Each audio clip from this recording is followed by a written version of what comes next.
এয়া গুৱাহাটী নুনমাটি ভবানীপুৰৰ অবিনাশ চৰকাৰৰ বাসগৃহ। কোনেও কাকো বুজাব নোৱাৰা এক পৰিৱেশ। পুত্ৰ নাতিক বিচাৰি নাপাই আজিও দুচকুত চকু পানী মাতৃ ককাক আইতাকৰ। এয়া অবিনাশৰ পঢ়া টেবুল। টেবুলখনত কিতাপ বহীবোৰ সযতনে ৰাখি থৈছে। স্কুলৰ পোছাকযোৰো পৰি ৰৈছে। সেই কিতাপ বহি খুলিবলৈ আৰু পোছাকযোৰ পিন্ধিবলৈ অবিনাশ আৰু নাই।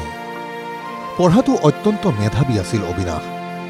ঘটনাৰ দিনা পৰীক্ষা দি আহিছিল অবিনাশে। সেই পৰীক্ষাত 25 নম্বৰৰ ভিতৰত 24 নম্বৰ লাভ কৰিছিল অবিনাশে। খুবেই অমায়িক আৰু শান্ত প্ৰকৃতিৰ আছিল অবিনাশ। এইখন মহেন্দ্ৰ কন্দলী একাডেমীৰ 2য় শ্ৰেণীৰ ছাত্ৰ আছিল অবিনাশ। শেহতীয়াকৈ বিদ্যালয়খনত অনুষ্ঠিত কুইজ প্ৰতিযোগিতাত প্ৰথম পুৰস্কাৰ লাভ কৰিছিল অবিনাশে। মেধাৱী অবিনাশ নোহোৱা হোৱাৰে পৰা শোকত ভাগি পৰিছে বিদ্যালয় কৰ্তৃপক্ষ লগতে সহপাঠীসকল। শুকুৰবাৰে বিদ্যালয়খনত শোকসভা অনুষ্ঠিত কৰাৰ লগতে এদিন ছুটি ঘোষণা কৰে। পঢ়ি শুনি ভাল মানুহ হোৱাৰ সপোন দেখিছিল অবিনাশে। এটা নতুন ঘৰ নিৰ্মাণ কৰিছিল পিতৃয়ে। এটা কোঠাত নিজে থাকি আনটো কোঠা ভাতৃক দিব বুলি কৈছিল অবিনাশে। গুৱাহাটীৰ কৃত্ৰিম বানে থান বান কৰি পেলালে এখন সুখৰ সংসাৰ। কৃত্ৰিম বানত শেষ হৈ গ'ল এটা উঠি অহা ভৱিষ্যত।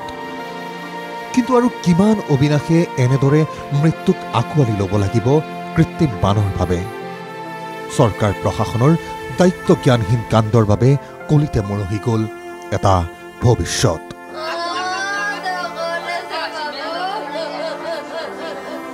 কেমেৰাত নিত্য ডেকাৰ সহযোগত বিনয় কলিতাৰ প্ৰতিবেদন NKTV+।